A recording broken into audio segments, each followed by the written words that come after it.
In the video I posted yesterday about arrangements, I kind of left out a couple of things that I wanted to follow up on today. And we kind of talked about elements of predictability and surprise and how they kind of interact with each other to create moments in music. And someone in the comments asked me, isn't it also kind of about low energy phases and high energy phases and kind of building things up?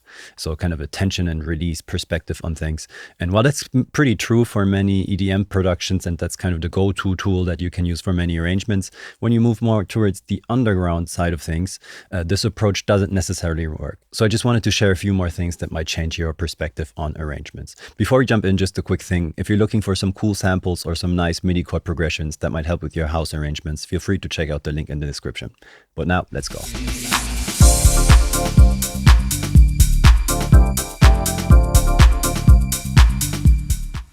Just like in traditional pop music, where you can have a very fixed and rigid arrangement structure, like for example, a verse, chorus, bridge, chorus type of arrangement structure, you can kind of find something like that in your typical EDM track, where people kind of want to work with the contrast of energies. So you have this arrangement where you have an intro, a verse kind of going into a breakdown, build up situation where you then build up the energy to drop something, to create a drop, and then you kind of just do that again, kind of lower the energy and make the energy rise in a way that people can follow along.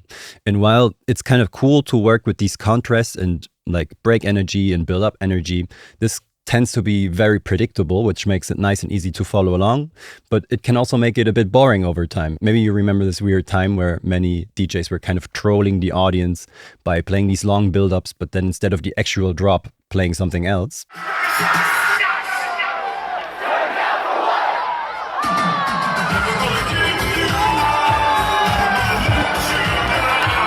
And while I guess this was kind of funny for a minute or two and kind of surprising and unexpected at its time, I don't think most people in the audience actually enjoy that. And especially if you're not that much into EDM, you kind of also want to create these moments, but have them be slightly more surprising and nice. Like for example, in this clip by Gene on Earth.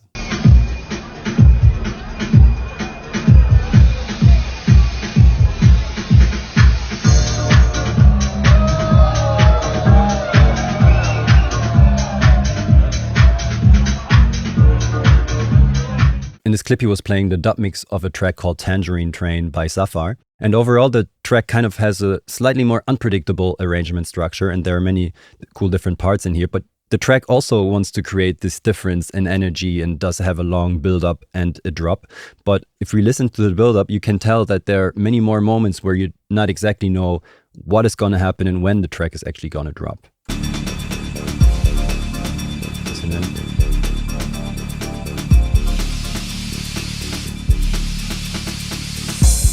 So there's already this kind of preceding drop thing, then it goes down. Okay, once again. Taking out even more energy.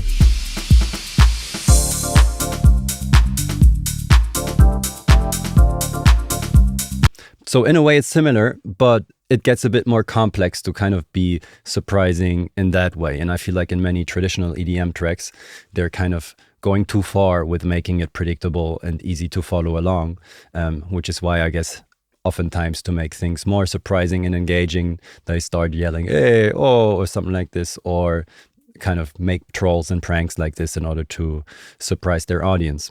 Like I said, I don't think most people in the audience actually like these type of pranks, even though they were kind of funny and surprising at one point. You want to have a moment of surprise that's positive. And there's actually quite a lot of science behind that that explains why that's the case.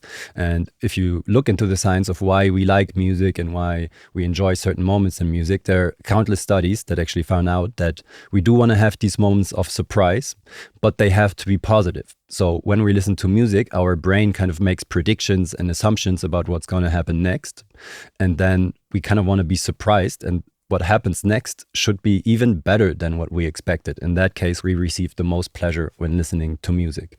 And that's kind of an interesting thing, I think, if you want to look more into the science behind why we enjoy music and how we enjoy it.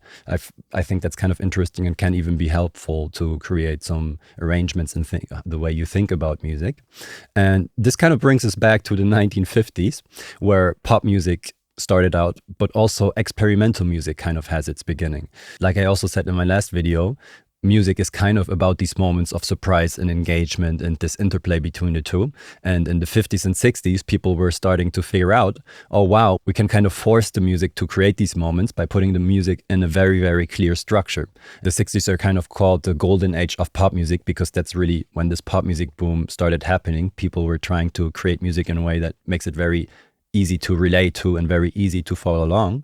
But at the same time, also in the 50s and the 60s, you kind of had a counter movement by people like John Cage, for example, who was a musician and philosopher. And he kind of went the complete opposite direction. For example, in his famous composition called Waterwalk, he also created these moments of surprise and engagement, but with a completely unpredictable arrangement structure and kind of surprising way of making music.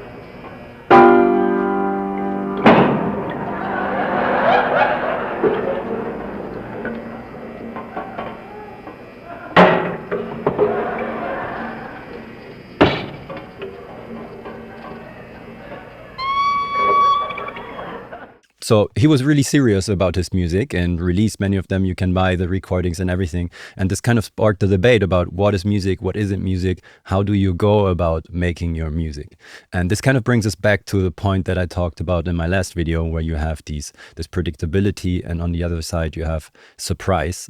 And you kind of want to create these moments by combining these two and finding your sweet spot for a mixture of these two.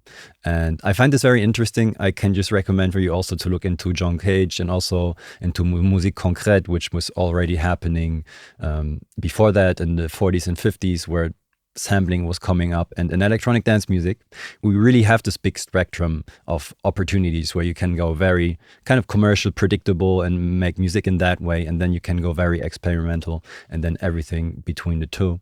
In electronic dance music, there's so many different options and ways to go, and so many different people with different tastes and different settings where you end up playing the music.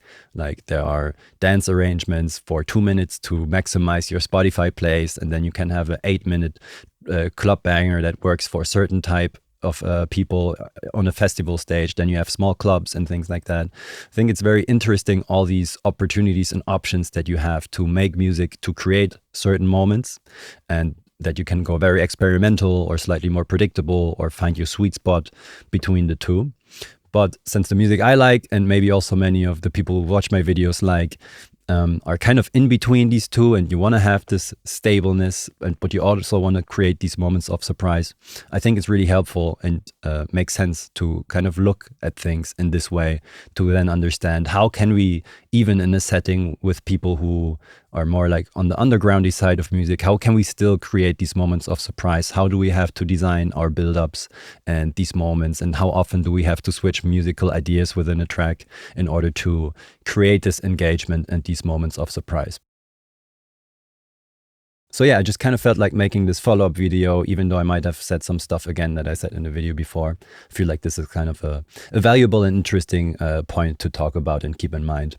And then in the next video, we're finally going to move in and actually cover some stuff about arranging house music. I'm looking forward to see you in those videos. And as always, if you feel like checking out some samples, I just recently made a cool MIDI pack with some nice, useful chord progressions for house music. Feel free to check those out.